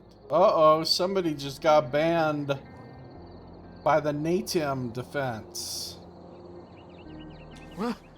No! Judy, what happened? What happened, Judy? Well, that was dramatic. I made a decision to continue recording, but this will become both my personal log and the record of my journey. A space to keep track of my resources, my thoughts, and my plans. Oh. Hopefully, when I land back home, I'll tell you my tale in person, so this will become a relic for the history books. Just in case, I'll load every message into the short-range auto transmitter. This was a short message.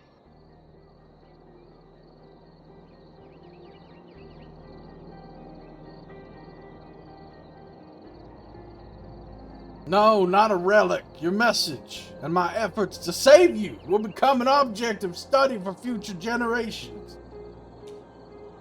Guiding light, day 9, Commander Resnick's log. The sunlight is plentiful, for now, so I've decided to drain some more kilowatts from my power reserves and record. If only engineering crammed more batteries into this lander. Use up some of them kilowatts. I've already made written list upon list, prepared a number of paper blueprints for all of my projects, but just speaking helps me get my thoughts in order. It's strange. Dr. Fink correctly predicted a future when he warned the mission team about an intense desire to hear human speech during our long isolation. But I doubt he ever thought about a situation as dire as mine, so just hearing the din of my own voice in this tin can fills me with a strange sense of warmth. But back to business, Star Command. Why doesn't she just move? Things are so bad in that lander in space. Why doesn't she just leave? Why is she mentioning Fink? Oh wait, no. Why is she mentioning Fink and not me? I did an inventory of all my available resources. Food and water is aplenty, as the lander was supposed to serve as a temporary base for Rose, Mark, and me during our planet-side operation. It's your standard, bland astronaut fare, sure, but it was supposed to feed 3 people, so with proper rationing, maybe a bit of fasting, I won't starve to death. Hopefully. Hopefully. Don't even think about death. Don't even mention dying. Oxygen is an entirely different beast. We were never meant to spend so much time in the lander, so I have only 30 kilos of stored oxygen, and that will last me approximately a month. Or I should say 21 more days to go. And my stores of water are not that plentiful either, so I'll definitely have to resort to urine recycling for oxygen regeneration. I've already planned the jury-rigged water electrolysis system and scavenged for parts. Unfortunately, one of the solar batteries had to be sacrificed for the cause and turned into a power source. You think you're out of water? Well, you're in luck. My last and deepest concern is my fuel reserve. It is currently at 87%, which is my fault, really. Once I was in the lander, I activated the thrusters to get away from the wreckage of guiding light as soon as possible. I might have panicked and burned for too long. Might have. Hopefully, this mistake won't come back to bite me in the ass. It will. Preliminary calculations state there should be plenty for all the systems I'm building, maintaining life support, and the burn that will get me back to Earth. Spoiler alert. It doesn't work out that way. Your fuel calculations match up with this. That's all I have for now. So much to do. Guiding light, mission log, day 31, Commander Resnick recording. Nothing quite like that first breath of freshly generated oxygen. I am happy to announce that my water electrolysis system is fully operational. I'm so happy. I wanted to give it a grand opening with the ribbon cutting ceremony, but I'm all out of ribbons. That's our girl. There's nothing you can't achieve. Nothing. Other than coming home alive. Too soon? The only downside is that the whole process takes so much time, from urine collection, water recovery, sterilization of equipment, then running the electrolyzer. Though I have a feeling it will get much better once I have more time to improve my protocols. Speaking of, I feel I need to pass water now, and I can't afford to waste a drop, so signing off. Improve those protocols.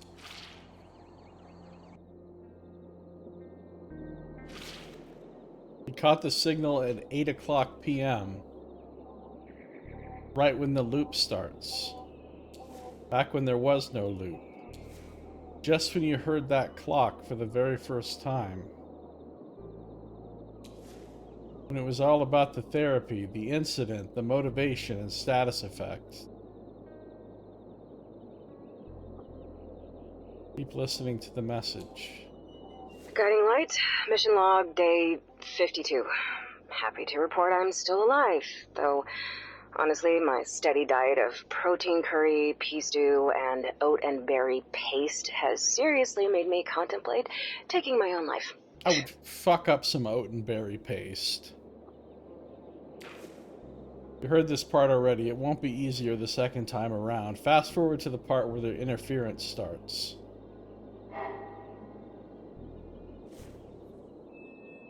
What is the connection between our character and Frank? That's what I don't understand.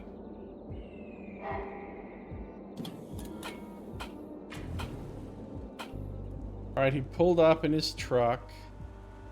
Mission log, day 188. It's so hard to sleep without the pills pulling you into the void. I just lie strapped in my zero-G hammock and stare at the ceiling, my mind working on overdrive.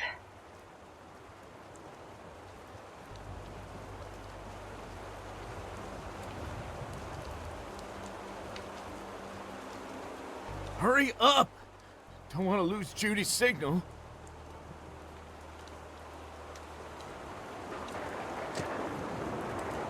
So he goes into his room. Every night, yes, I made air quotes, Sumi, is a struggle. But I'm getting there. At least I don't have to wade through a jumble of thoughts anymore. I'm tired, but I am awake. Truly awake. Now where in the holy fuck have you left that battery, buddy? And I have a plan now. A way out of this shit. During one of those ceiling staring sessions, I came up with a solution for how to fix my trajectory. Where's the battery? The battery's in those jugs on the coffee table where people typically keep batteries. Those jugs on the coffee table. Nothing here. Hurry! There, the chest of drawers. Nope. Where is that spare battery? It's useless. There's no spare battery here, you dimwit. We're just wasting time. Yes, it's super risky, but let's face it, I'm at such a point that I might as well bet it all on red. If I don't, everything will stay the same forever. I just need to do the math, build a model. It will work. It must. Judy out. What's weird to me is that I'm like flashbacking to Frank, or I'm being Frank in this case, but the personality traits of Eugene are determining what I can pick. Like, is it possible that Eugene is Frank in some weird sense? Reckless. Fucking hell! Beat your stupid head with closed fists. Alex has radio equipment. Oh, so that's why he tore off out of here like a bat out of hell. He's trying to go to the K house as quickly as he can. You did beat some sense into yourself. To K Ranch, now! But why did this create a time loop when he did this? Day 224. Here's a little bit of analysis after the fact. I contemplated a triangle. Trajectory, remaining fuel reserves, required fuel for the burn. No matter how I spun it, no matter how much I twisted it, that triangle always stayed the same. God damn it! Crank the engine until it turns on. So I was standing over With here it, somewhere. The conclusion. Insufficient fuel for trajectory-altering burn.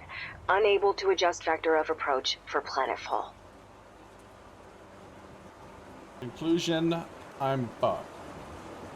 Look at scrawny loser staring at you. Like you've hit his fucking transformer. Okay, so that's where I was. I was up there, looking down, when he ran into the transformer and then drove off. Come on, start, you piece of shit. But why would this put me into a time loop? You're back in that moment when you saw Frank, the reckless driver, for the first time ever. Your mind recoils from even scratching the surface of how all this is possible. Right now, urgency drives you. All of this started at that exact point when Frank drove away to meet his death. You watched him go and said nothing, but now's your chance to change it. Quick, stop him. Stop, you fool! You will doom us all to an eternity in the 47-minute prison! Yeah, I don't think he gives a shit. Too little, too fucking late. Only one option remains. You have to follow him. Reckless, jump from the balcony and get into your car. Let's do this. Hurt foot. Yeah, okay. Fortune favors the bold. You can still move your leg, despite pain radiating from your foot with every step. Nothing seems broken.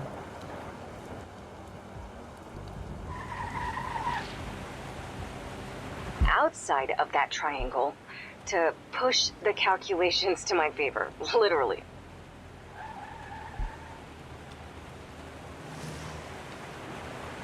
You have to make him stop somehow.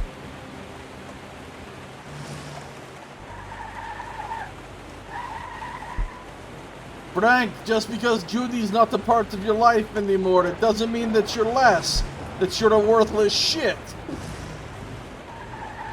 Who the fuck are you? You don't know shit about me. I donned my EVA suit and ventured outside of the airlock, oxygen loss be damned. Using my jetpack and additional fuel I made myself with the water electrolysis system, I was able to create just enough pressure to alter my trajectory and make sure the fuel required for the burn will be sufficient. She altered the trajectory of her ship by going out and using the jetpack on the EVA suit. That's actually pretty cool.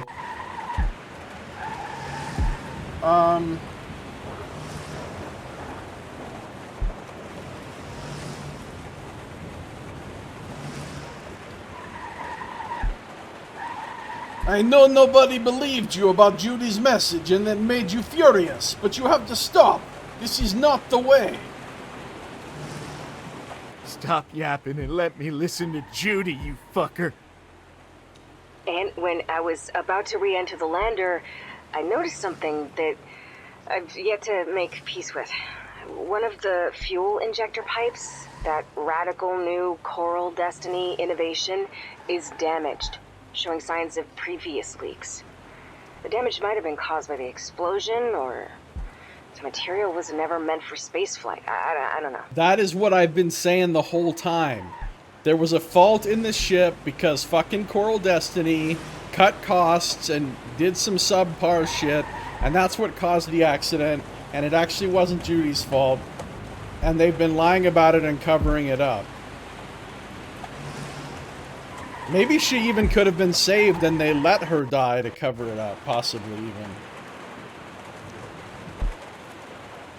Death of a loved one would plunge anyone into madness, I understand. Fuck you, you scrawny loser. She's not dead. But now, I do know the reason why I was spending so much more fuel during our previous burns. Seeing that was a gut punch. If only I went outside earlier to assess the damage, I could have maybe... No use crying over spilled milk or fuel.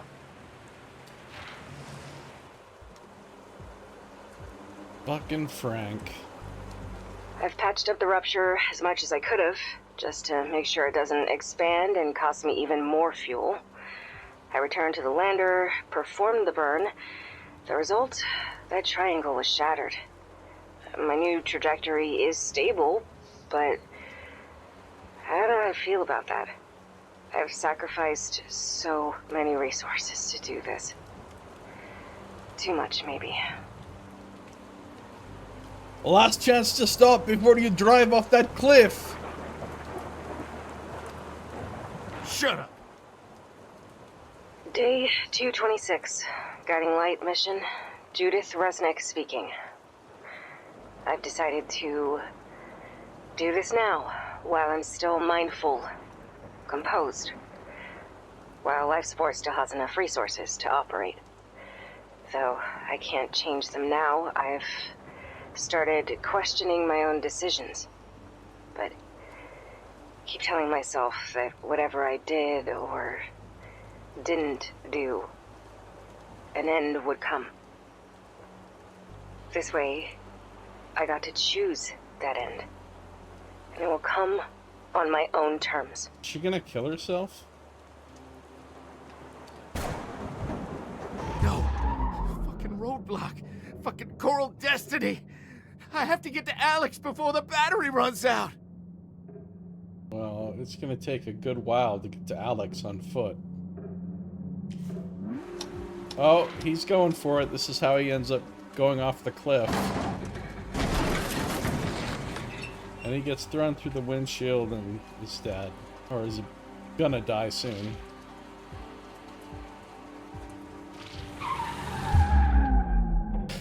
Reckless! Gas to the max! Drive off the cliff after Frank.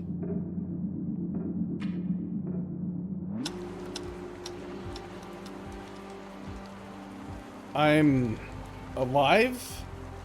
I'm alive! Pull your face and hand from the airbag.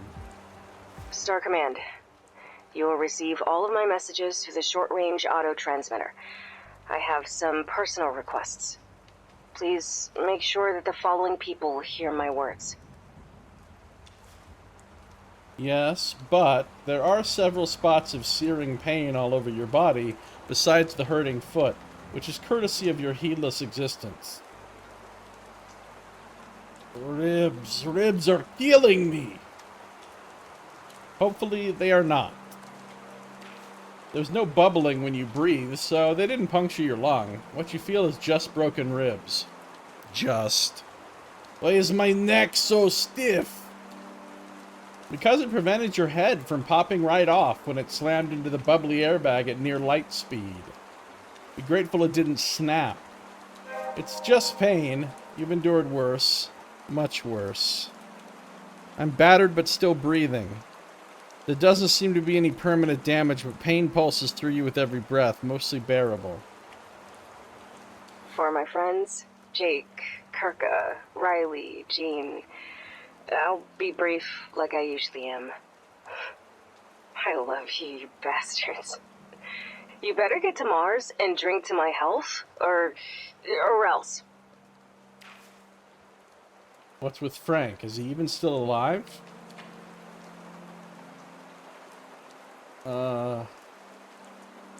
Fucking hell! He's dead! Shake him. Well, if this didn't wake him, he's bound for the endless void. And no, there's not a sound nor movement from Frank despite your efforts. To my parents, Mom, Dad, countless times I've imagined your smiles when Guiding Light was launched. How proud you'd be. Frank suddenly cries out in pain, his whole body shuddering. He's alive, but still not conscious. Wake up, Frank! You have to hear this! It's Judy! You don't have time to be unconscious! Like a thunderbolt, Frank opens his eyes and glares right into yours. You. Countless times I've tormented myself with your faces when you learned that the ship was lost with all crew. But now, at least you get a better epilogue than that. It's Judy, Frank! Listen! Bring the receiver closer.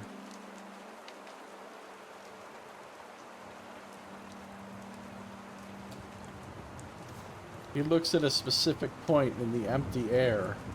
Judy. You're here. I can't imagine your pain, your sorrow. I know this is not what you imagined for me, but this is what I can do. what I want. Out of the worst, I've extracted the very possible best. Just like you taught me. I love you, Mom. I love you, Dad. She's gonna kill herself. And Frank died before he ever got a chance to hear her last message to him, which I guess was the thing that needed to be resolved to stop the time loop. I just don't understand the mechanism behind it. Frank, my love. I'm sorry. I'll have to break that promise I made. I won't be coming home. You have to know, I fought with every atom of my being. I tried. What are you saying? I'll save you! He's alright, Frank. Alright. But sometimes we have to learn to admit defeat, to accept it. Please understand that I chose this. I want to have a resting place on Mars, a grave. You can't die, Judy. You must not. I refuse to be another piece of space junk on an endless Earth-Mars orbit. I've broken that loop. Broken the loop. Broken the loop, you say? Must be I want nice. you to be happy. Need you to be happy. Do not allow yourself to return to the pit. I know it will hurt, but I must become another scar for you to bear. I love you. Now and forever. I love you too, Judy. Now. Forever. He coughs, his whole body heaving with the effort. Once the fit subsides, a trickle of dark red blood oozes from Frank's mouth. With a trembling hand, he reaches for the receiver and switches it to off. What now, buddy?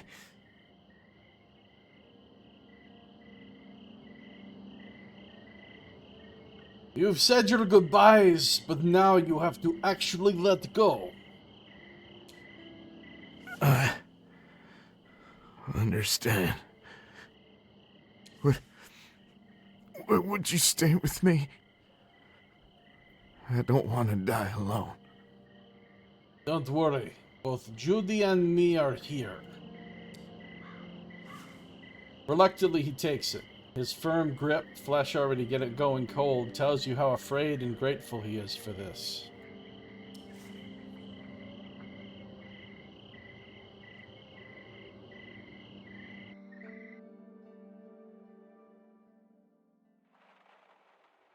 Still with me, Mr. Harrell? For a moment you seemed elsewhere. The doctor takes off his glasses, freeing his bushy eyebrows. So what's happened? Is this a new loop? Did I start a new loop over, or did we go back in time to the beginning? I sort of wandered off again. What was it? He smiles. No worries, Mr. Harrell. Well, we are done with our second session. Second session. I'll see you tomorrow again. Get some rest, please. Your physical condition demands it. Good night, Mr. Harrell. I think I'm out of the loop. And this is me seeing him the next day. See you tomorrow, Dr. Fink.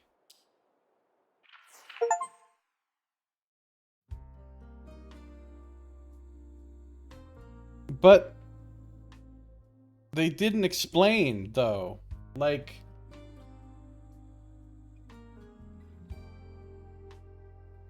But how did it happen? Like, why was there a loop? I mean, I understand what the loop was about, like, you know, symbolically and thematically. But, like, what was the mechanism of it? Was it fucking magic? What was the entire thing in his head somehow?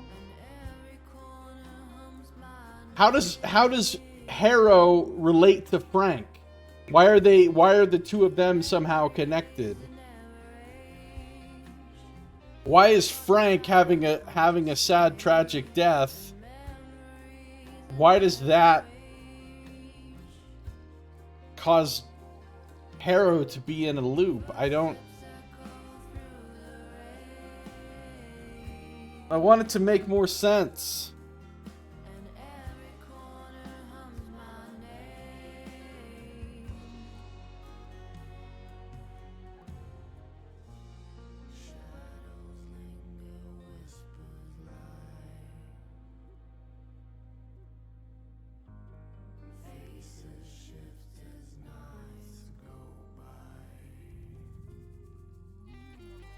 And like the explosion at the end of the launch had nothing to do with anything. It was literally just a red herring. That ended the loop every time and you thought, oh, some shit just happened. But apparently not.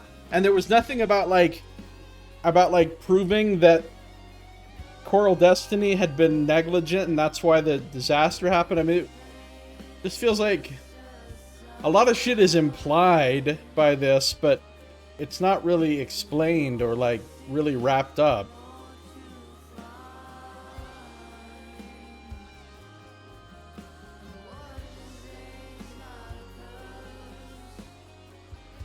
I don't know.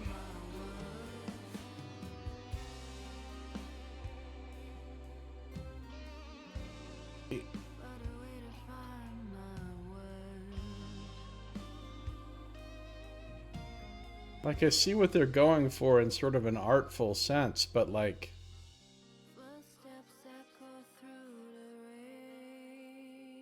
I don't feel like there was enough payoff for the player, for the reader, for the person experiencing the story.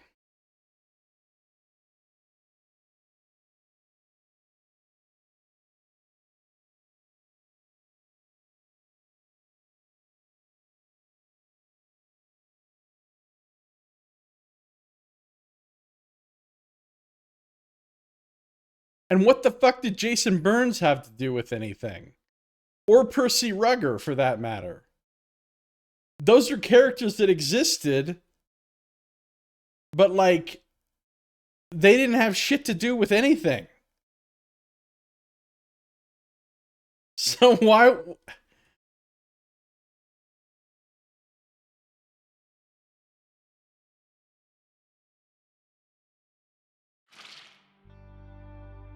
I don't know, man. I'm confused by the ending of this game. It was pretty good. I mean, it was a pretty good game, but it falls very far short of Disco Elysium.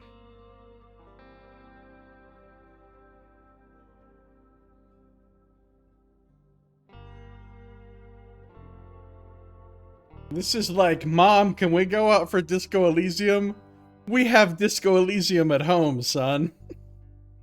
like, I don't know.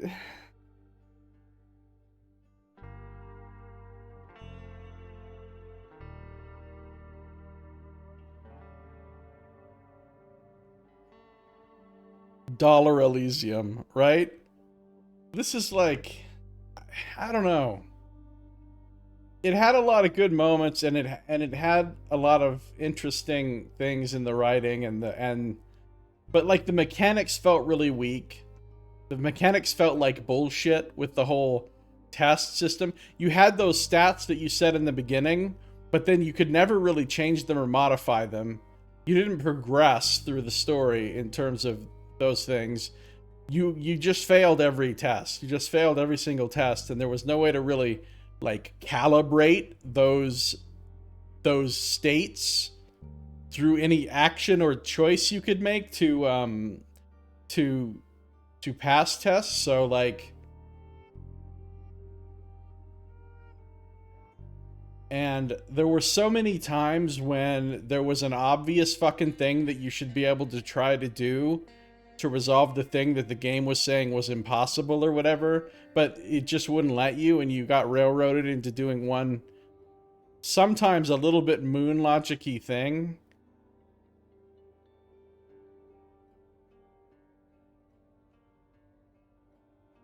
It just feels like they tried to make a game like Disco Elysium, but they were only willing to put in half as much work. That's what it feels like. It feels like half of Disco Elysium. I mean, I got like a decent amount of hours of play out of it, right? Like 30 hours of play. But a lot of that felt kind of fillery too. Like there was a lot of repetition and just like going through conversations you've already seen, or watching screens of, you know, things happening that you've already seen over and over and over again. So even that 30-hour gameplay length felt kind of padded out. And I think a normal person that isn't me would have gone through it in 20 hours anyway.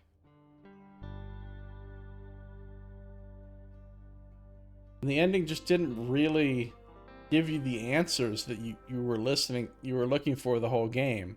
The answers that I feel like you were kind of promised. There was an implied promise that you would get those answers, and you really didn't.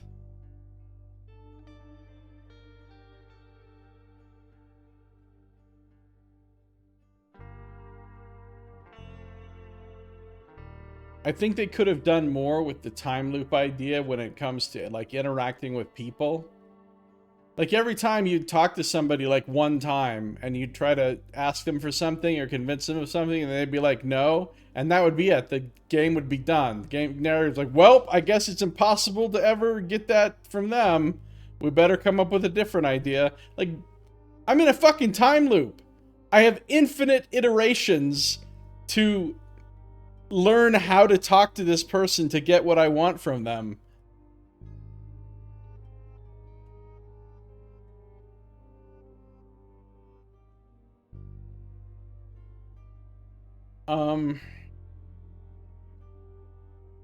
I mean, it was pretty cool. It didn't have a lot of what I would call world building.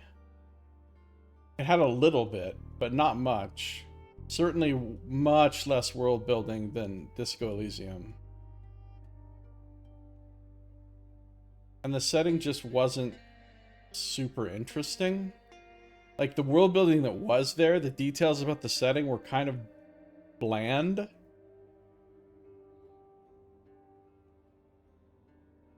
It also wasn't nearly as funny. I mean, it had a lot of funny moments. I'm not saying it wasn't funny at all. It was funny, but a lot less funny than the game that it was trying to emulate. It was an okay try. I mean, I'm glad that people at least are trying to make games like Disco Elysium, even if they don't do it as well. Because maybe the people that made this game will go on to make a next game and it will be better, right? So I'm not disappointed that I mean, I'm not regretful that I played it. I'm glad I played it. I'm glad I purchased it. It was worth it, I guess. But it could have been a lot better. And the ending could have been a lot better. So, yeah, that's it. Rue Valley, complete. It's gonna bring this playthrough to a close. Thank you for watching. This has been Josiah Plays Rue Valley.